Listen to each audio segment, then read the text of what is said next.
architect of the strategy, which ultimately led to desegregation in this country. A Chicago woman was also among the pioneers and driving forces of that campaign. And Diane Nash talking to our Jose Sanders today about the legacy they leave behind. She is a pillar of the civil rights movement. Now Chicago's Diane Nash is mourning the loss of two of her fellow icons, Reverend C.T. Vivian and Congressman John Lewis, who died within 24 hours of each other on Friday.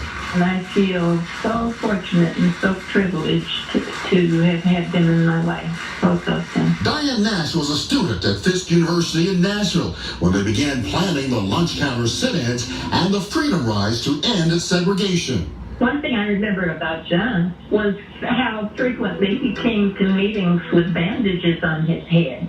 And I guess that's when I got the first confirmation of how serious he was about the movement and ending segregation. But she stresses they were all very young. One of my favorite memories about John is his smile, and there was a boyish quality about his personality. He would dance and he would sing.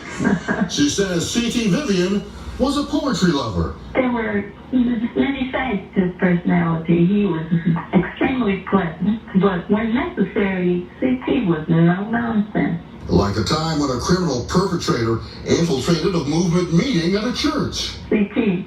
had enough, and he got up and physically escorted him out. She says that brave group stepped forward when there was no other way to get things done. Suppose we in the South had waited for elected officials to desegregate lunch counters in restaurants and get the right to vote. I think now, 60 years later, we would still be waiting. And she says today's nonviolent campaign is perhaps the greatest legacy of the legends who've now left the fight.